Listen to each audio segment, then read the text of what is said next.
Hi, everybody. I just want to say first things first. If you can't tell by looking at me, I haven't really slept in a couple days. I know, like, what the fuck else is new because I never fucking sleep, but I just really haven't got much sleep in the last 4 days, I think. And so I'm a little groggy right now, but I'm going to do the best I can to tell the story or whatever. Secondly, I'm not back yet, which I know, like, what the fuck am I making a video, but it's still fresh in my mind because of the previous video that I actually did upload, which I uploaded that because like the realization finally hit me. And if you don't know what I'm talking about, almost 3 years ago, one of my good friends died. His name is Brent Bates. So the way it works with Brent Bates, if you want to hear the story, that's what this video is going to be about. I'm going to be talking about him. If you don't want to sit through this, understandable. You know, not everybody cares about personal shit, I guess. So this all goes back to ninth grade when I was a freshman in high school. I finally hit that rebellious streak where I wanted to grow my hair out because I always had a military haircut. Like my mom and dad always just cut my hair like buzz cut.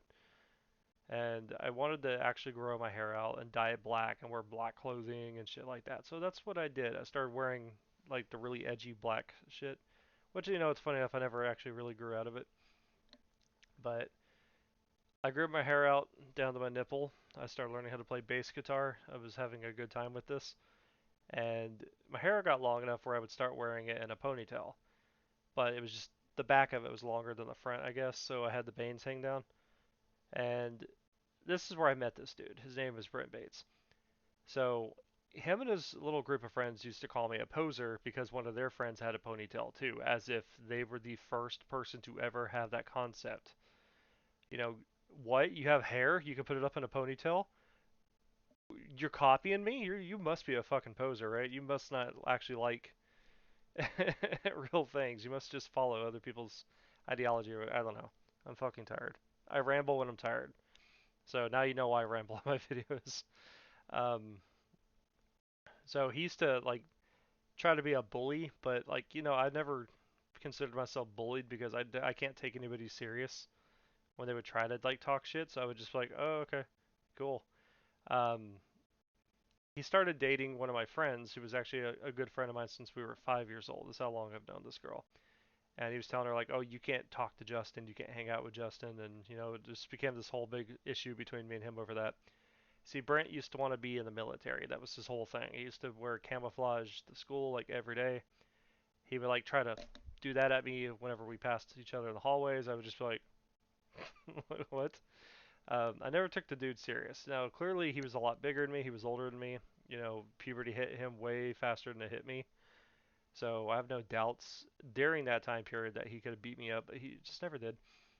And I forgot exactly what had happened because, mind you, this is like 17 years ago when this happened. But we get into an altercation, and he somehow acquired my phone number. So this dude would be sitting there calling me nonstop, like threatening me and shit. Like, I'm gonna whoop your ass, boy. Like, I'll find out where you live. I'm gonna beat you up. And I'd just be like, yeah, you're probably a faggot, so go fuck yourself. 2014 or yeah, 2014. No, 2004. Shit.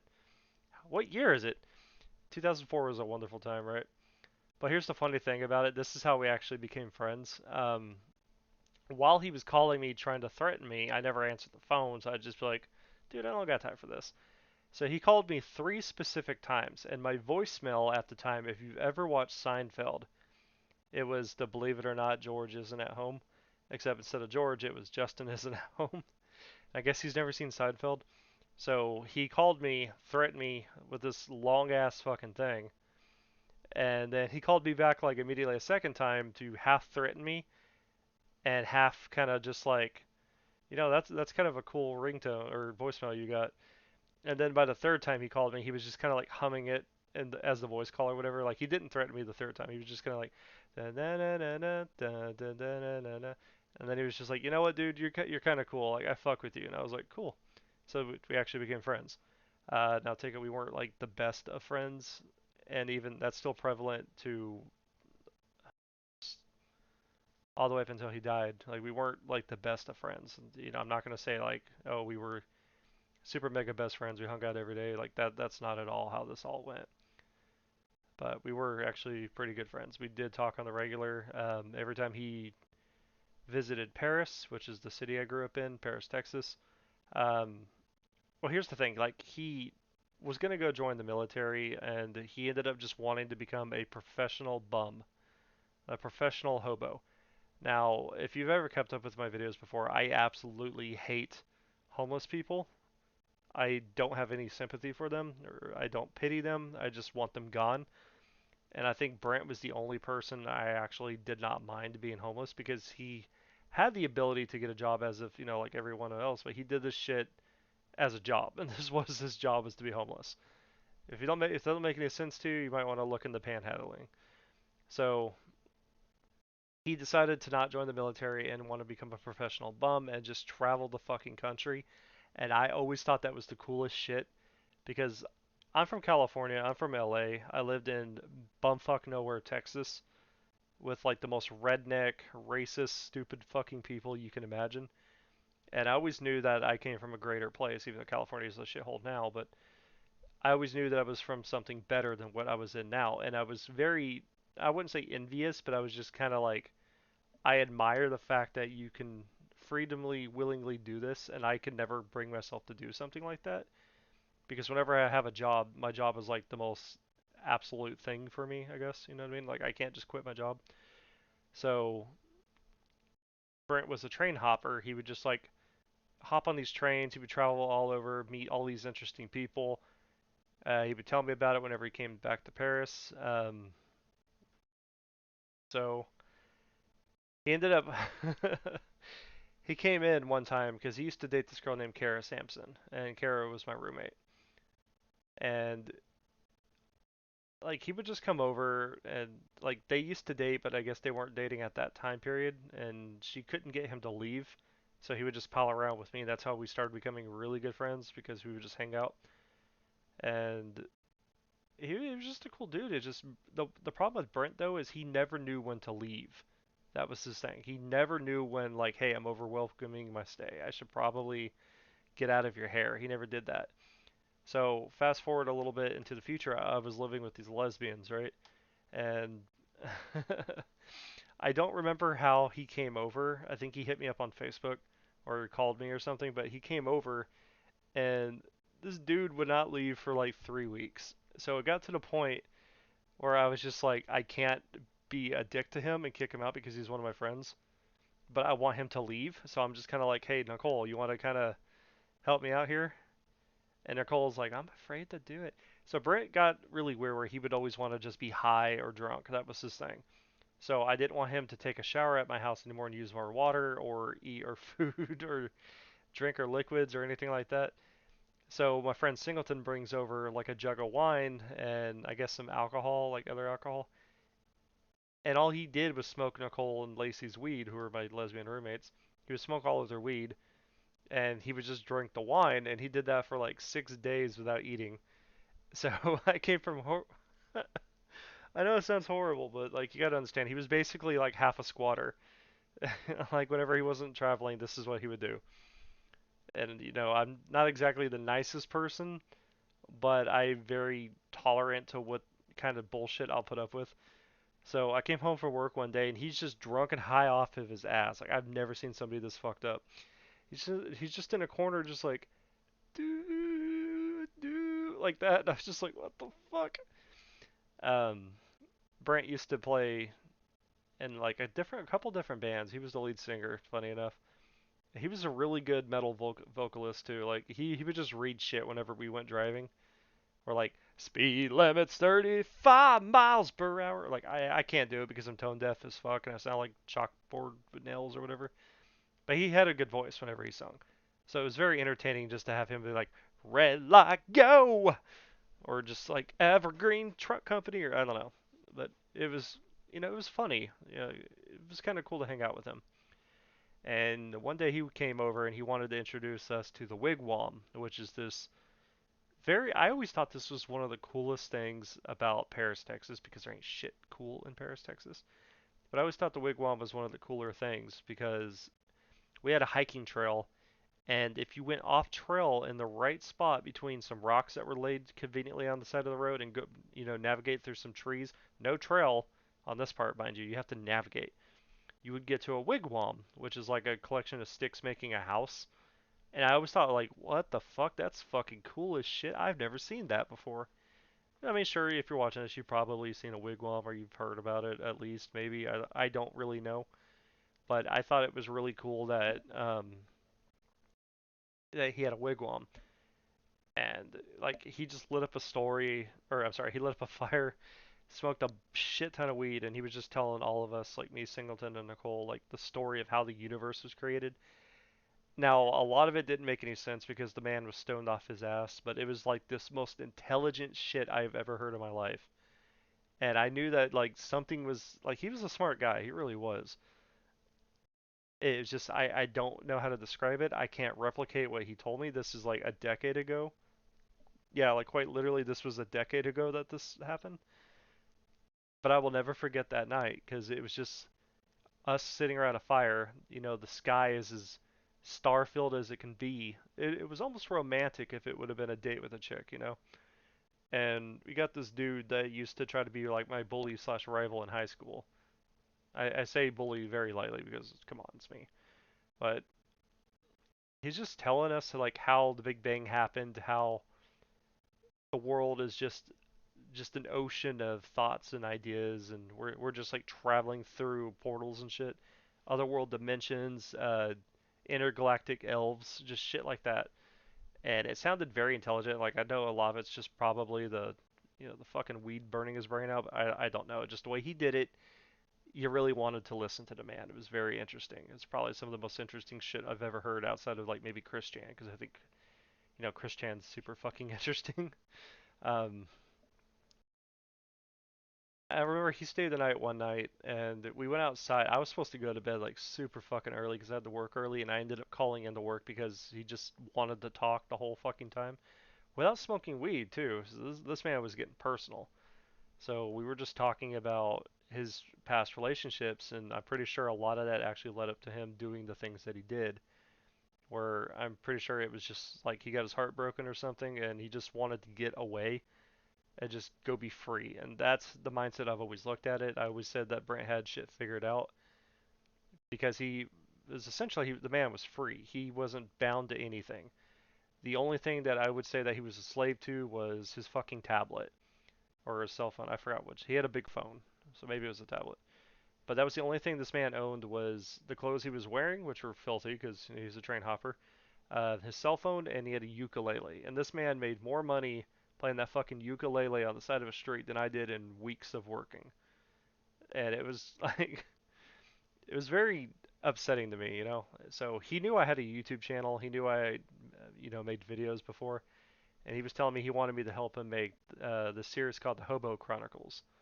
If I remember, that's what it was called. I can't be 100% sure, but I'm pretty sure it was the Hobo or the Bum Chronicles or something.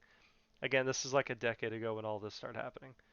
So I was like, dude, that'd be fucking cool, but that means I'd have to quit my job and travel with you, and I can't sleep in dirt, so I don't know what to tell you. But that would have been really fucking cool to document America like that. Which is, I guess, what that one guy, all gas, no brakes, or whatever does. I still gotta go back and watch some more of him whenever I do come back to making videos. But yeah, Brent had like a lot of cool things he wanted to do, and I really admired that because it's stuff different than what typical YouTubers do, what they do nowadays. So I don't know, dude. Like he would just travel and then he would come back and we'd hang out and play video games and shit. Just experience life before the internet became as dominating, really, as it is now with social media. And the last time I saw him was probably 2016, I want to say. He came, or 2015, it was one to two. Like he came down and he was hanging out and he got really fucked up. I remember that. He didn't smoke weed. He was popping pills in my room. And mind you, I'm not a druggy guy. I've never really I mean, the most drug thing I've done is Flintstone vitamins, or I hardly even take pain medicine whenever I'm in pain. I typically don't like medication, and I've only smoked weed like once or twice, and that was fairly recently, and I made a video on that, so that's how recent that is. But he was popping pills, and he got really fucking stoned, and he started getting really dark, and he was telling me he wanted to go rob the gas station across the street, and I was like, Brent, please don't rob the gas station across the street. You're gonna get shot and die, or you're gonna go to jail. And he just laughed really hard, but in like a really fucked up way. He's like, nah, dude, I got this. Don't worry, I'll be back. And then that was the last time I seen him. After he walked out of that door, I seen him upload a couple photos. Since then, I would comment on it. We'd talk a little bit, and I never saw him again. And before I came out to California, we were playing Pokemon. I think it was Pokemon Islands or something for the Switch. I don't remember what the game was called. And Singleton was on Facebook, and he was like, "Hey, Brent just died." And I was like, "What? Like, what do you mean?" And he's like, "Well, dude, Brent just died. Brent passed away." And I was like, "What the fuck happened?" I might got the information wrong on this because after I heard it the first time, I didn't really want to know any more about it, if that makes sense to you. But I guess he went to a music festival or something and smoked anthrax that was mixed. It was like his weed was laced with something or laced with something. Like I think it was anthrax. I'm probably wrong about that, but that's what I really think it was. And he kind of just died. And he had a funeral in Paris, and I didn't end up going to it. Like my job wasn't gonna let me take off work, and it's what it is, dude. Like I've had people die, and I haven't got to go to their funerals because of work. You gotta understand, like the job I had at the time, they really didn't give a fuck what happened. You weren't really allowed to go do anything else. You kind of just had to put the job priority first, and that's kind of what I did. So I didn't get to go to my friend's funeral because of it. Do I regret it? Yeah. I don't really regret anything I ever do because the way I view the world is everything I do is, for the best or it's the only right path or whatever. It's just maybe it's a narcissist thing. I don't really know, but I do regret not going to Brent's funeral. And I don't know, like the concept of him, dying didn't really strike me. Let me pull up his picture here. I actually had his picture here. Oh, I should have left this up the entire time. I didn't think about it. But it just, like, him being dead for nearly 3 years, it never really clicked onto me until a couple weeks ago. And that's whenever I was like, I need to take my break. I need to just kind of get away from social media. I mean, I was still on Facebook or whatever, but like I wasn't posting or sharing anything. I wasn't really talking to anybody. I wasn't making videos. Honestly, I was hardly even responding to the comments I got on my videos. Like, I actually said I was going to do that, but I didn't. So, yeah, dude passed. And it kind of just hit me like, I don't get sad when people die. That's not the, I don't really have that kind of emotion to experience sadness or whatever isn't really something that I know how to have. But just a realization that I'm never going to talk to this man again, who did have a really big impact on me. That really made me just kind of, a lot of people always wish they had some kind of rival or whatever, and this was my rival. This was my high school rival. That later became a good friend. So, and every time I hear the song Last Train Home, this is who I think about, which inspired me to make the video. Now, my other regret I have is I did not include more photos of him in the video or photos of him with other people, the showcase that he actually had a pretty good life. They were just single photos of him because I just wanted the video to focus on him. But I had like a million photos I could have chose of him playing his music or him hanging out with all of his friends or a photo of us hanging out in the woods or just, just anything like that. Him traveling, just I don't know. But I guess rock on, dude. Yeah. I know I look pretty somber or whatever. It just I'm trying really hard to try to display emotion. It's fucking impossible for me.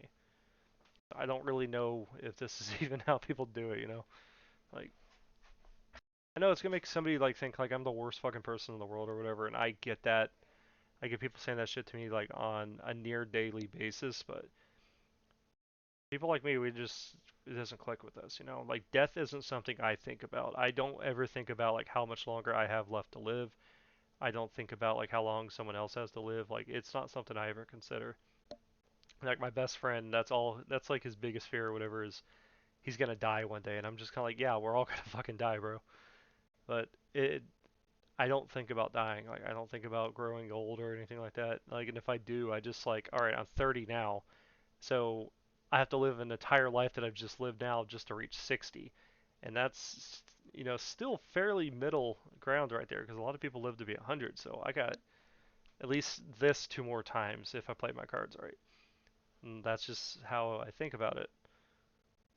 But I have now thinking about Brent passing, so I don't know. Maybe I'm not making any sense. Like a lot of things that I say don't make a lot of sense to people because I think very fucking differently. Like everything that you would think of or like, I'm typically gonna have the opposite opinion on or the opposite experience with, and that's just when it comes down to it, that's just how I am. So I don't know, but do I miss this man? Yes, 100% I do miss Brent. I would do anything to have the man come back just to hang out with for like, one last time. So, on that note, I'm gonna I'm gonna take off. I will see everybody in about a week. I said I'd come back next week. So, I know, right? I just made a 22-minute video, but I'm sitting here saying I'm not back yet. I just wanted to talk about my friend. So, yeah. Anyways, I will see everyone later on. You guys have a good week. Hopefully everyone's having a good fucking April. It's the end of April. What the hell happened? um, rock on, Brent. Maybe one day I'll hop on that last train home with you.